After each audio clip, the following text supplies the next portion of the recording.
Hello friends, and welcome back to the Product Fundamentals Podcast, Episode 6, Agile and Lean. In this season, we are tracking the evolution of how we came to make software in the weird way that we do, from the earliest origins of our methods through to today. Last episode, we discussed how the changing technological and cultural environment of the 1990s combined with the growing discontent over the failures of the waterfall methodology, leading to the emergence of new methods like Scrum and extreme programming. This time, we'll discuss how those waterfall alternatives evolved into their most lasting articulations, Agile and Lean. Before we get into the history of these two concepts, it's worth re-acknowledging what I hinted to back in the preamble to this whole season. Our modern way of work is pretty muddy when it comes to ideas like Agile and Lean. Are Agile or Lean specific methodologies with specific practices and rules, or are they just catch-all terms for doing good stuff? Are they a positive program for something, or simply a negative statement against what came before? Are Agile and Lean the same thing as one another, or are they different? The practical answer today to all of those may be, it depends on who you ask, and it depends on when you ask them. But from a historical perspective, we can tell a pretty clear narrative, and then we can circle back to make more sense of it all at the end.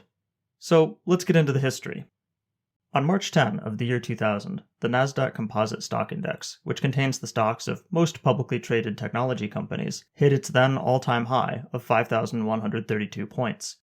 That reflected just over 100% growth in the preceding year, and 360% growth since 1996, just 4 years earlier. This moment in March 2000 was, of course, the financial peak of the dot-com bubble. The peak was short-lived. A year later, in March 2001, the Nasdaq Composite Index was already down more than 50% from the peak, and was on a steady continuing decline that would see the index lose another 50% before it hit its bottom in October 2002. In total, the Nasdaq index would lose 78% from peak to trough, giving up all of its gains since late 1996. As I record this in mid-2023, there's plenty of economic anxiety in the software industry as interest rates rise, generative AI asks challenging questions, and layoffs seem ubiquitous. But we're not even in the same universe of pain as the dot-com bubble. The Globe.com went from one of the largest IPO pops ever to delisting in just over 3 years. Webvan went from IPO to bankruptcy in 18 months, vaporizing $800 million of venture and public capital in the process. Pets.com took the cake, going from IPO to bankruptcy in just 8 months. But the crash didn't just take down obviously silly businesses.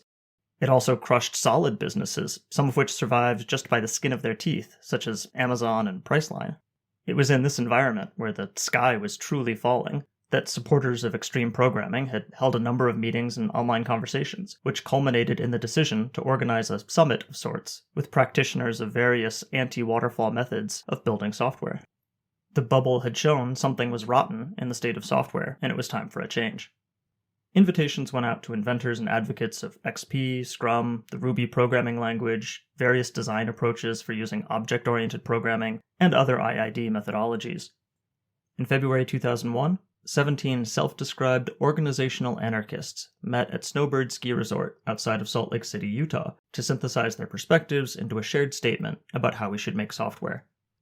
That group of 17 agreed to a shared set of values for how they wanted to work. In naming themselves, they wanted to make a clear split from the heavy processes that had dominated the software industry, but they rejected the word light as sounding too trivial. So instead, they settled, of course, on Agile. The outputs of the conference were a new nonprofit organization called the Agile Alliance, a set of published principles, and a very short document that they termed the Agile Manifesto. Just 68 words long, here is the complete Agile Manifesto. Quote, "We are uncovering better ways of developing software by doing it and helping others do it. Through this work, we have come to value individuals and interactions over processes and tools, working software over comprehensive documentation, customer collaboration over contract negotiation, responding to change over following a plan. That is, while there is value in the items on the right, we value the items on the left more." End quote. And that's it. That's the Agile Manifesto. The 12 principles do add a bit more concrete detail. I won't read them verbatim, but to summarize, they say, deliver working software to customers early and often, embrace changing requirements, Tech and business should work together every day. Management should support and empower self-organizing teams. Face-to-face conversations are the best form of communication. Teams should work at a sustainable pace that can continue indefinitely. Technical excellence and good design deserve continuous attention. Simplicity is essential. And teams should have regular retrospectives to figure out how to improve. That's it. Not a very tight blueprint. Given the context of the time, Agile, or something like it, was probably inevitable. We talked about its precursors last week, as the weaknesses of highly documented waterfall grew more evident and new ideas took root. But it's also easy to characterize Agile as inevitable because it's mostly just a protest banner. As we heard, the manifesto itself is oppositional, and the attached principles are pretty broad. The Agile of 2001 was a pretty empty vessel that could be filled with all manner of different contents. In the years immediately following the manifesto, 15 of the 17 attendees at the Snowbird Summit wrote books defining their personal take on how to do Agile. They weren't the only ones. It seems that everyone who was anyone in early 2000 software had to write a book about their approach to Agile. Don't worry, I'm not about to run through a dozen different books defining Agile. The broad strokes are generally the same, and the biggest constants are pulled straight from Scrum and XP. Short iterations called sprints, including the customer in the process, relatively small autonomous teams.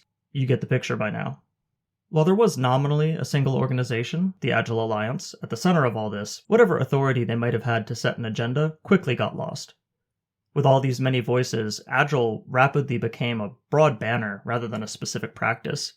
But its appeal was undeniable. From its inception in 2001, Agile has enjoyed a steady, inexorable climb in prominence.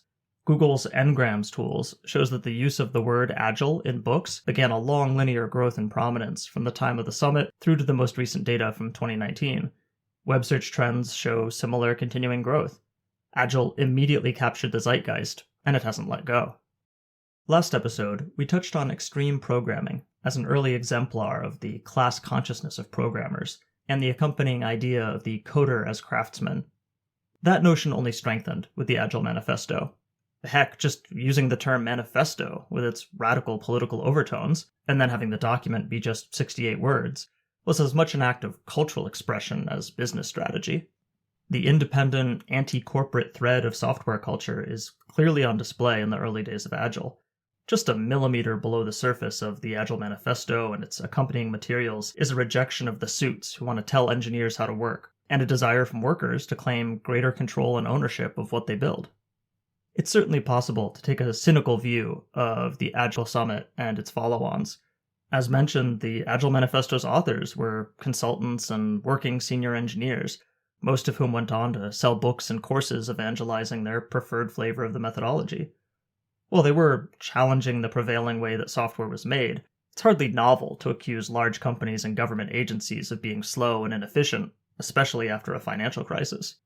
Despite the radical flavor, the Snowbird 17 weren't exactly sticking their necks out. Still, the rapid adoption of Agile and its clear staying power in the collective consciousness of software workers worldwide is evidence that it tapped into strong, widespread sentiments in the industry. With the dot-com crash and the resulting job losses, also came an even more severe collapse in venture capital funding. While modern venture capital had existed since the 1950s, the dot-com bubble had been its glory days. From less than $10 billion of investment across the US economy in 1995, VC reached its peak 12-month period at the end of 1999 through the fall of 2000, when venture capitalists invented $126 billion across all industries in the US. Then the hammer dropped, and it dropped fast. The worst 12-month period of the crash covered the second half of 2002 into 2003, when just $15 billion were deployed. That's an 88% decline in VC funding across the US economy in less than 3 years. In inflation-adjusted terms, American VC investment would not exceed its 2000 peak until the zero-interest rate pandemic bonanza of 2021. But the underlying technological advancements and exponential growth rates that we've discussed were continuing apace. Moore's law, Kreider's law, and Dennard scaling were joined by the growth in internet users and bandwidth. Nielsen's law of internet bandwidth, coined in 1998 by Danish web usability consultant Jakob Nielsen, observed that the bandwidth of a high-end consumer internet connection would increase by 50% per year. That rule has held empirically true since 1983 and remains in effect as of 2023. Moreover, in the early 2000s, the share of the world population that was using the internet on a regular basis was doubling roughly every 3 or 4 years. Thus, despite the dot-com collapse, the market opportunity for internet software remained enormous. But given financial conditions, pursuing those market opportunities required methods that could succeed despite tight resource scarcity. To meet this challenge, some American software professionals turned to a model that had emerged from a very different time of scarcity in a very different place. They looked to lean manufacturing. The lean manufacturing production system was developed in the 1950s and 1960s by Japanese manufacturers, especially the Toyota Car Company. To really make sense of lean, we need to understand the economic and social context from which it emerged. In post-war Japan, capital was scarce and carefully guarded. It's hard to overstate, let alone to really comprehend, how completely devastated Japan was by 3 years of Allied bombing. 40% of the urban area of Japan's cities had been destroyed. Overall industrial production capacity fell by 50% in just the last year of the war, with heavy manufacturing for war-relevant goods like airplanes crushed even further. The Allied bombing of Japan had rendered some 8.5 million people, more than 11% of Japan's population, homeless. Japan's small and mountainous home islands are poor in many natural resources, and overwhelming damage to infrastructure like bridges, ports, and railways made it hard to import or mobilize whatever materials they could muster. The bombing had killed perhaps 500,000 people, many of them factory workers, and another 2 million prime-age men had been lost to battlefield deaths. As you might imagine, after the war, financial systems were slow to recover. The Tokyo Stock Exchange didn't reopen until 1949. In this environment, it was simply impossible for shaky post-war Japanese firms to finance and construct massive production line factories, to carry large inventories of spare components, or to tolerate significant defects in their product lines. Rather, Japanese firms in the 1950s had to ruthlessly optimize for capital efficiency. This drive for efficiency drew Japanese firms toward the scientific management of Frederick Taylor and the like, which we discussed briefly in Part 3 of this series. This is the approach to manufacturing management that calls for analyzing and optimizing each step of an industrial process until it was as efficient as possible. An updated set of ideas about improving production had also come in with the American occupation, in the form of American management consultants William Edwards Deming and Joseph Jurin. We touched on Deming a bit in episode 2 of this series, while discussing the industrial precursors of iterative and incremental development. Working separately, Deming and Jurin had a large influence on Japanese industrialists in the 1950s through their lecture tours and consultations. Deming advocated for high-quality production design, for using statistical analysis to analyze production methods and improve quality, and for exporting to foreign markets to drive growth. Joseph Jurin focused on quality management, meaning the set of practices companies should adopt in order to maximize product quality. He advocated for seeing a product's usefulness to customers as the key measure of quality, and for seeing poor quality as a cost to the business. Finally, he put particular emphasis on the need for a top-to-bottom culture of value and quality, from senior management through to the factory floor, reinforced through training at all levels and empowerment of workers at all levels to improve quality. This somewhat softer and more inclusive evolution of scientific management was consistent with the labor situation facing managers in post-war Japan. The Allied occupation government, led by American New Deal Democrats, had legalized and encouraged labor unions, seeing them as a democratizing force. The largely US-written Constitution of Japan enshrines the right to unionize, and union membership peaked at nearly 56% in 1949. While capital was scarce, so was skilled labor, and that labor had leverage. To gloss over a complicated mix of historical developments and cultural background, what eventually emerged in the 1950s and 1960s in Japan was a compromise system in which Japanese firms all but guaranteed lifetime employment to their workers, while labor unions often narrowed to being company-specific, meaning that a union would represent just the workers at a specific firm. By the late 1960s, many of these enterprise unions were in the process of transitioning from strikes and agitation towards more cooperation and collaboration between labor leaders and management. Taken together, the economic realities of post-war Japan, new ideas about industrial production, and the system of empowered lifetime employees planted the seeds for a big change in manufacturing. Industrial engineer Taiichi Ono and executive Eiji Toyota, both of the Toyota Motor Corporation, spent nearly 30 years refining the car company's production methods to succeed in this milieu. The resulting Toyota Production System, or TPS, is a just-in-time system, meaning that components should be built or acquired only when needed, and only in the quantities needed. There should be very little spare inventory at any point in the production process. TPS places a nearly fanatical emphasis on reducing all kinds of waste. Overproduction is a waste, unproductive time is a waste, processing is a waste, transportation is a waste, defects are waste, underutilized workers are a waste, and so on. In the Toyota production system, teams of workers with different specializations generally own several steps of the production process and are empowered and expected to improve efficiency and reduce waste in their domain. In fact, any worker on a Toyota production line is able to, and expected to, hit a button to stop the line if they see a defect in their work or in the materials coming from upstream of them. When such an issue is spotted, the process that created the defect is reviewed, and an improvement is proposed to prevent future defects. Because the worker has a near guarantee of lifetime employment, there's little risk of losing one's job for causing or noticing a problem. For the same reason, the worker also tends to feel greater investment in the success of their team, their product line, and their company than workers in more precarious jobs in other countries. While we're in the neighborhood, it's worth noting that on the design and development side, Toyota uses matrix management, which we discussed back in episode 2. A chief engineer serves as the project leader, pulling in experts from all of the various functional specialties for the duration of the project. The specialist engineers develop deep knowledge and experience in their area of expertise as they continue to reside in one functional group while contributing to many different projects over a career. Other important characteristics of TPS include a preference for using proven technologies rather than cutting-edge ones, as this reduces risk and waste. Employee development through training and support is key because of the long-term relationship between workers and the company. Decisions are made slowly through consensus building, but the resulting decision is then implemented quickly and thoroughly. Constant learning, self-reflection, and continual improvement are essential. Another important element of TPS is the collaboration between a manufacturer like Toyota and its many suppliers. Toyota was no doubt a demanding customer and set high expectations for its component manufacturers, but Toyota was also an investor in and collaborator with its suppliers, sharing its production method and working together with certain suppliers on some projects. The resulting diffusion of knowledge and technology throughout the ecosystem of suppliers helped these companies grow and succeed relative to their competitors outside the Toyota web. Being in the ecosystem paid dividends to Japanese suppliers that the more extractive relationships between American auto manufacturers and their suppliers did not.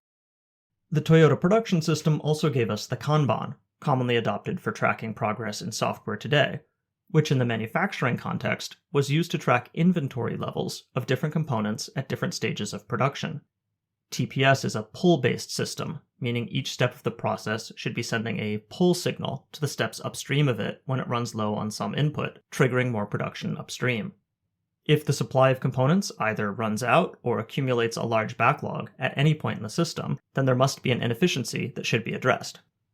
Through independent development and explicit copying, the Toyota production system quickly diffused throughout the auto industry and then into adjacent manufacturing subsectors in Japan. Though the label Lean would not be coined until 1988, the difference between Japanese and American production methods had become clear much earlier. By the time the Japanese car manufacturers were really entering the US market in the late 1960s, the Japanese firms had trained themselves to build higher quality products at much lower cost than the American giants could. The difference in capabilities between the American and Japanese firms became especially stark when the 1973 oil crisis hit, driving up the price of oil fourfold, and thus increasing demand for smaller cars. The Japanese firms were already producing smaller vehicles, giving them an advantage, but they also had a workforce, design process, and production system well equipped to adapt to a changing ecosystem. In contrast, the oligopoly of American auto manufacturers had huge inventories of parts and cars to clear, slow design processes, an industry-wide union with little interest in the success of any one company, and a cultural resistance to changing plans because of customer desires. In just over a decade, Japanese manufacturers went from less than 1% of the US auto market to about 20% in 1980 and 30% in 1990. In order to get closer to their customers and to avoid trade restrictions, Japanese firms opened manufacturing plants in the United States, which helped further introduce Americans to how lean manufacturing works, and which served to illustrate that lean manufacturing could work in an American context. Through joint ventures with their Japanese rivals, as well as through homegrown iterations on their own production methods, American automakers finally adopted lean manufacturing practices in the 1980s and 1990s, with Ford perhaps the most successful. With these Japanese challengers successfully disrupting and spurring change in such an established pillar of the American economy, it was natural that software practitioners of the period, dissatisfied with the sclerotic methods of their industry, tightly constrained on resources, and eager to chase a booming market, would find inspiration in lean manufacturing. The text for bringing lean to software is, appropriately enough, titled Lean Software Development, an Agile Toolkit, published in 2003 by Mary Poppendieck and her husband Tom. Mary had been a process engineer and IT manager at a factory, and then a product owner at 3M. From this industrial experience, Mary had learned about the Toyota production system. Tom had been a physics professor and a software engineer turned consultant. One gets the sense from the book and other sources that Mary was the primary author and driving force behind lean software development, but since the book credits them both, I'll refer to the Poppendiecks collectively throughout this episode. The Poppendiecks had not been at the Snowbird Summit, but they were among the fast followers of the Agile Manifesto, positioning lean software as a specific runbook that fit under the broad Agile umbrella. Lean software development has 7 principles which the authors say represent a distillation of lean manufacturing techniques. They are: eliminate waste, amplify learning, decide as late as possible, deliver as fast as possible, empower the team, build integrity in, and see the whole. That's WHOLE. By this point, I hope we're all comfortable enough with the basics of modern IID, so I'll touch only briefly on some of these principles. Others bear a bit more attention. Eliminate waste is the shibboleth of lean manufacturing, so of course it makes an appearance in lean software. To quote from the Poppendiecks, waste is anything that does not add value to a product, value as perceived by the customer. In lean thinking, the concept of waste is a high hurdle. If a component is sitting on a shelf gathering dust, that is waste. If a development cycle has collective requirements in a book gathering dust, that is waste. If a manufacturing plant makes more stuff than is immediately needed, that is waste.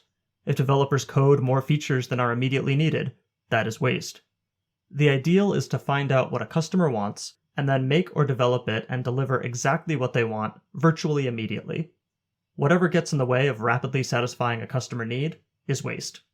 End quote. The evolving nature of the relationship between the developer and the customer over time is a key thread to consider. In the early days of commercial software, the customer was a giant entity, often the government, commissioning something entirely new from scientists operating at the edge of what's possible. By the time of Waterfall's ossification into DoD standards, the relationship with the customer had become legalistic, defined by exhaustive contracts with thousands of explicit requirements. For Scrum and XP, the customer was a partner who should be physically in the room and engaged throughout the software development process. Now, as the industry processes the scars of the dot-com crash, the customer is becoming the target of obsessive service. Everything that does not make the customer happy is waste. This mentality will play a critical role in the coming startup wave of the 2000s, which we will discuss next episode. Amplify learning is about using rapid iteration to test ideas and learn things as fast as possible. The Poppendiecks claim that, in a scientific sense, the maximum amount of new information is gained when the probability that a hypothesis fails is 50%. Thus, when operating on a novel problem, we need to learn quickly while still delivering value, which means we need to make rapid, small iterations that allow us to go in incorrect directions, learn, and change. In order for the learning to be valuable, we can't have a tightly determined sense of the destination.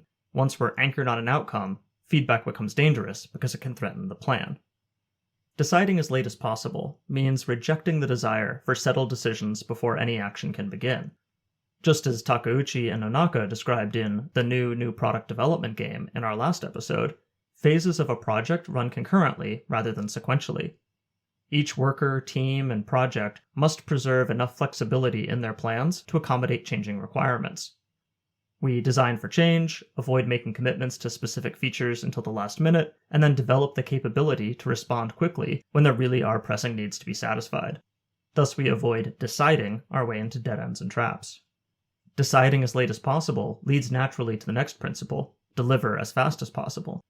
The faster we deliver, the later we can decide, and the more relevant the product we deliver can be, because it's based on the most up-to-date information. This principle leads to the just-in-time and pull systems of production, just like in TPS. It is better for engineers to be pulling just barely ready items from earlier steps in the process, rather than having a lengthy backlog accumulating upstream of them. Thus, the use of the Kanban.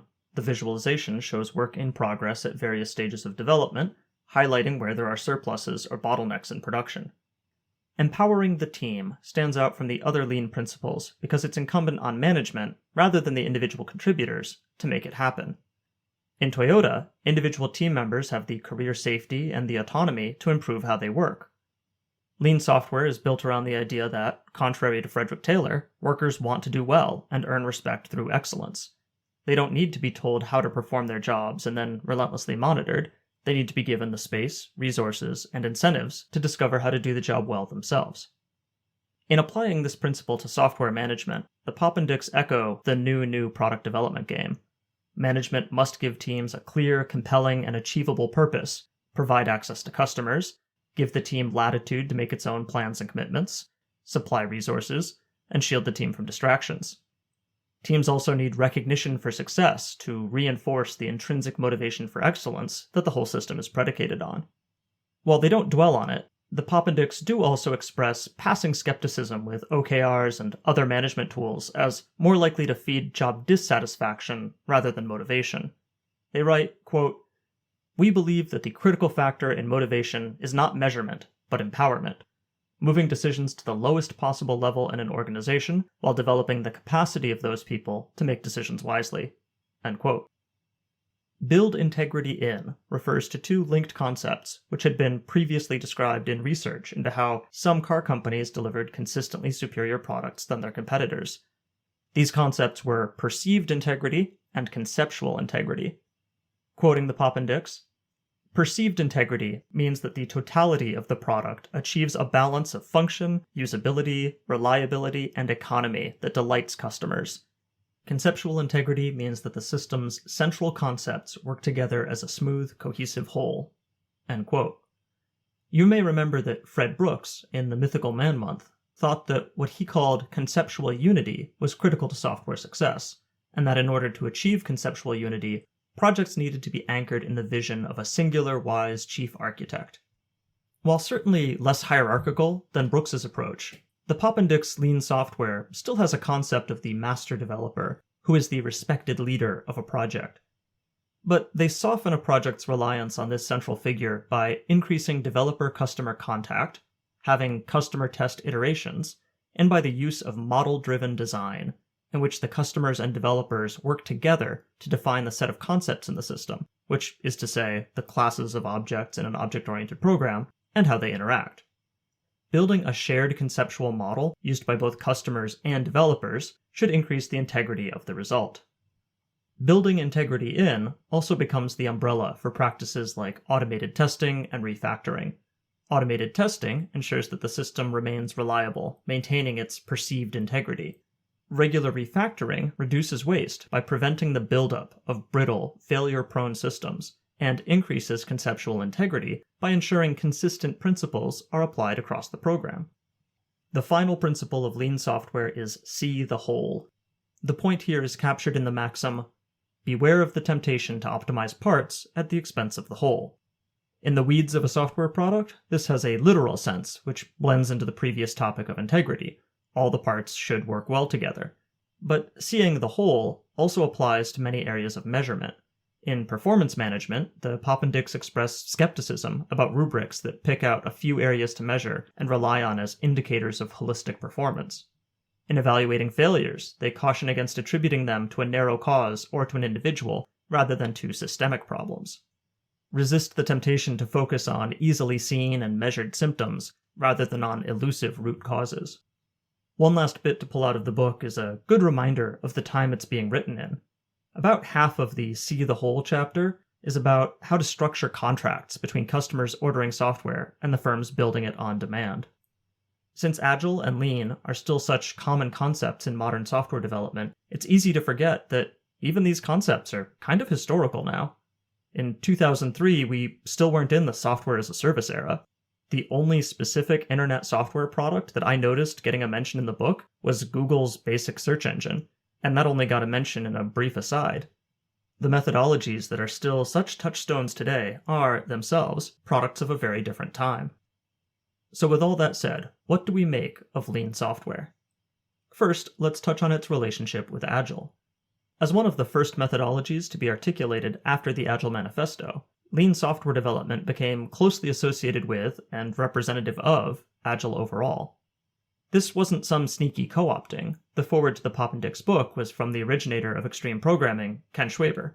And with Agile being a loosely defined big tent, there's room for lots of specific methodologies to call themselves Agile. In that sense, Lean is just a specific flavor of Agile. But there are also some tensions and differences in emphasis between Lean and its forebears. In Lean software development, many of the prescriptions of XP and Scrum are gone or much softened. XP was all about taking best practices to their extreme. One can readily imagine those extremes leading to what Lean practitioners would consider waste. And while Lean is iterative, the Poppendicks break from Scrum by being ambivalent about how long the iteration should be, what meetings and artifacts are needed, and so on. While XP and Scrum were highly prescriptive and operated at a very concrete level, and the Agile Manifesto was highly abstract and flexible, Lean is somewhere in between on the abstraction ladder. Lean is a form of Agile, but one can certainly understand how other Agile folks would chafe against it. Of course, after running through the history of Lean manufacturing and Toyota, we can't close without talking about Lean software's relationship with its manufacturing namesake. My perhaps controversial claim is that Lean software really isn't that related to Lean manufacturing. Many of the differences have to do with scale. First, even Lean manufacturing has an enormous upfront capital cost compared to software development.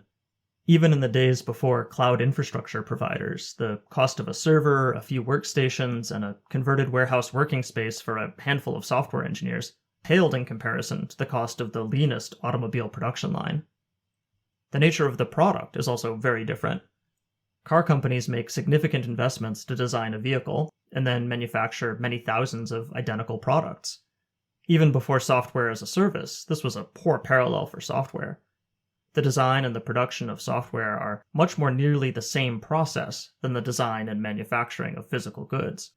The cost of reproducing existing software is nearly zero. There's no concept of producing the next unit of existing software more efficiently than the last unit, but that idea of continually improving the efficiency of production for identical items is central to lean manufacturing. In the 2023 world of constantly updated online software, the parallel is even more strained.